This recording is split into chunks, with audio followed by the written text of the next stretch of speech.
Before we knew anything, we asked why. That question never left us. It just got quieter. The mind was built to doubt. Not to obey, not to follow, but to dig beneath what others call truth. Ideas don't begin in books. They begin in silence. In the places we're told not to look. History isn't memory. It's a pattern. And the ones who break it are the ones who change everything. We weren't meant to accept answers. We were meant to ask better questions, even if they scare us. Every truth was once a heresy. Every breakthrough, once a mistake. That's how thinking begins. This is more than history. It's a spark. Welcome to Echoes of Genius. In 1596, a child was born in France, not to rule, not to fight, but to question everything, even himself. His name was Descartes. While others learned to walk, Descartes learned to doubt. His eyes searched for patterns the world tried to ignore. As a boy, he asked why. So often, his father called him le petit philosophe, the little philosopher.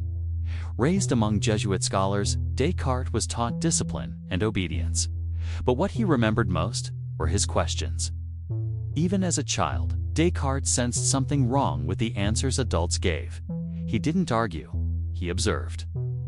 He often stayed in bed until noon, lost in thought, not lazy, but already building the habit of deep reflection. In a world ruled by dogma, Descartes found silence more truthful than sermons.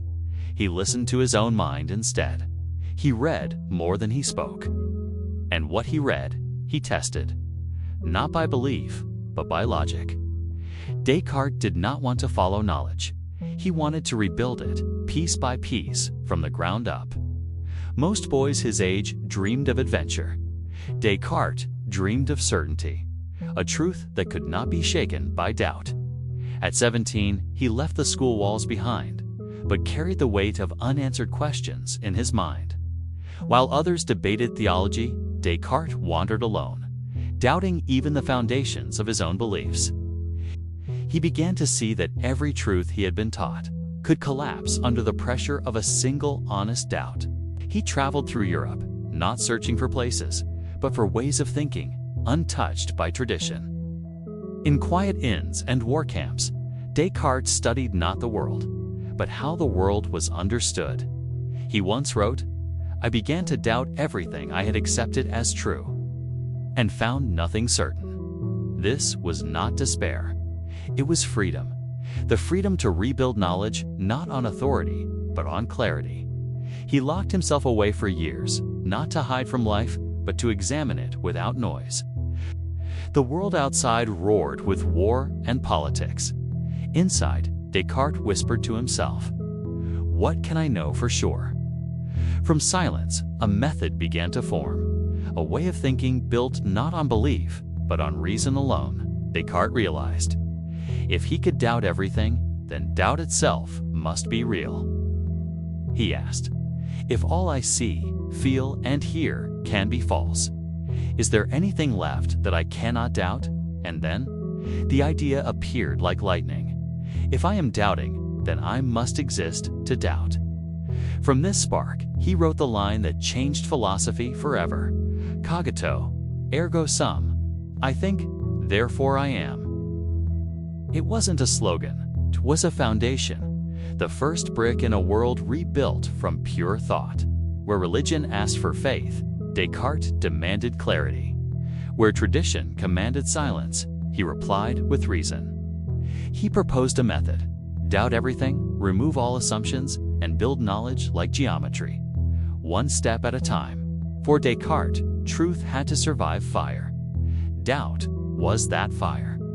Anything that burned wasn't truth. He wrote alone in cold rooms, night after night, chasing certainty through shadows of thought. What others feared: doubt, isolation, endless questioning. Descartes made it his life's path. While the world clung to tradition, Descartes drew new lines bridging philosophy with mathematics. He invented the Cartesian coordinate system, turning shapes into equations and space into numbers. This breakthrough transformed how we understand reality and laid the groundwork for modern science. His bold ideas burned away superstition and lit the path to knowledge. Rejecting the authority of the past, Descartes declared reason the only source of truth. Despite fierce opposition from the church and scholars, he stood firm in his quest. He championed free thought, defending it against all forces of repression. By uniting philosophy and mathematics, he created a unique method to build knowledge. This method was more than a tool, it was a revolution in how we think about knowing. Descartes became a symbol of constructive doubt and boundless intellectual freedom. Descartes' ideas echoed through centuries, shaping philosophy, science, and mathematics alike. His call for reason and skepticism challenged centuries of unquestioned beliefs. Descartes' method inspired generations to question, to doubt, and to seek clarity. He laid the groundwork for the Enlightenment, the age of reason and human progress. Yet, his work also sparked fierce debates about the limits of knowledge and certainty. Descartes' legacy is not just his discoveries, but the courage to think independently. His famous dictum, "I think, therefore I am," remains a cornerstone of modern philosophy. Through reason, he sought to build a bridge between mind and body, a puzzle still studied today. His life was a testament to the power of questioning and the pursuit of truth. Descartes reminds us that every journey of thought begins with a single question. In solitude, Descartes found clarity, his thoughts sharper than the noise of the world outside. His search wasn't for facts, but for foundations that no doubt could destroy. He believed that knowledge must begin not with trust, but with methodical doubt. Where others feared uncertainty, Descartes embraced it like a tool in his hands. He asked not what others believed, but what could be proven clearly and distinctly. Descartes didn't destroy knowledge, he stripped it to its roots, to rebuild it stronger. He turned inward, not to escape the world, but to examine it through pure reason. The external world could live it his own thoughts. They became his anchor. He saw the mind as a mirror not of the world, but of its possibilities. This was philosophy reimagined, not a set of rules, but a method of freedom. He wrote slowly, carefully, as if every word might shift the balance of truth. His works were not loud, but their silence echoed across Europe. Descartes published anonymously at times, not from fear, but from caution. He knew ideas were dangerous not because they're false, but because they challenge. His meditations invited readers to doubt everything, even the book itself. In it, he dismantled the senses, questioned the soul, and searched for certainty. Each page wasn't a conclusion, but an invitation to think deeper. Descartes made no claim to final truth, only a path to reach it, step by step. For him, philosophy wasn't answers, it was precision, structure, and discipline of the mind. He believed the mind and body were separate, but connected through a hidden thread. This idea became the basis of dualism: mind and matter, forever distinct, forever linked. His theories sparked not just agreement, but generations of debate. Descartes believed the body was a machine, but the mind, infinite. Science embraced his clarity. Religion feared his challenge. Still, he never declared warningly open doors. He wanted not destruction, but reconstruction, reason, as the architect of truth. Descartes' method became a template not just for philosophy, but for modern science itself. He saw mathematics not as numbers but as language of the universe. He believed that through reason, humans could grasp the logic beneath reality. His faith in logic was not blind, was built on years of rigorous reflection. Though trained in theology, he placed more trust in reason than in ritual. He believed that God existed, not through doctrine, but through the clarity of thought. Descartes used doubt not to destroy faith, but to purify it. In his mind, reason and belief could coexist if neither tried to silence the other. He wasn't a heretic. He was a reformer of thought. The church watched him with suspicion, but many quietly read his work. His books spread across Your Quiet Revolutions in brown leather covers. Even those who disagreed with him couldn't ignore him. He was both admired and feared not for what he taught, but for how he thought. To follow Descartes was not to agree but to question more deeply. He died in 1650, far from home, in the cold of Sweden's, summoned to teach a queen. Even in death, his mind endured, his books continued to whisper. Descartes didn't want followers, he wanted thinkers. His legacy isn't in doctrines, but in habits of mind. Today, when we ask why, we walk a path he cleared. Every time we reject easy answers, we echo Descartes. His doubt was not a weakness, it was a discipline. He didn't tell us what to think. He showed us how to think. 400 years later, his questions still burn. Because to doubt is to begin. And Descartes was the beginning. Descartes' clarity became dangerous truths that once felt safe now trembled under his method. Many philosophers resisted him not because he was wrong, but because he made them doubt. In his wake, two worlds split. Those who reasoned and those who repeated. He didn't argue loudly, he reasoned quietly, and that made him more powerful. His words weren't weapons, they were mirrors forcing thinkers to face their assumptions. Descartes showed that certainty isn't inherited, must be earned, through fire. The universities ignored him at first, then feared him. Then they changed because of him. He made knowledge uncomfortable and that's how it grew. For Descartes, thinking wasn't an act, it was a revolution, one mind at a time. Each of his questions was a spark. Europe was full of dry wood, ready to burn. Descartes didn't invent modern science, but he gave it its backbone. Structure, logic, doubt, or magic ruled nature. He brought mathematics. He believed every phenomenon had a reason and reason could find it. He viewed the body like a machine, mechanical, precise, observable. This view helped birth biology, neurology, and the scientific method. Philosophers now asked how the mind works, not just what it believes. He made thinking measurable. He gave thought a shape. Even Newton stood on his shoulders. Without Descartes, motion had no mind. Where others saw mystery, he saw systems waiting to be understood. He proved that ideas can be tools, not just dreams. Descartes split the self in two, mind and body, two realms, one human. He asked, if my body moves like a machine, what makes it mine? He located the soul in the pineal gland, a guess, perhaps, but daring. Critics called it mystical. But it was the first attempt to place the self inside science. He didn't fear contradiction. He feared lazy certainty. Descartes wasn't finished by opposition, he was sharpened by it. He invited his critics to doubt him as long as they used reason. His dualism remains unresolved, but without it, we wouldn't ask the question. Even neuroscience owes him because he asked where thought begins. He didn't define the soul, he forced us to confront it. Late in life, Descartes sought peace but found a royal summons instead. In Sweden, Queen Christina wanted him to teach at dawn. His body wasn't made for northern cold. There, far from France, Descartes fell ill. Philosophy had no cure. He died in 1650, but his ideas refused to.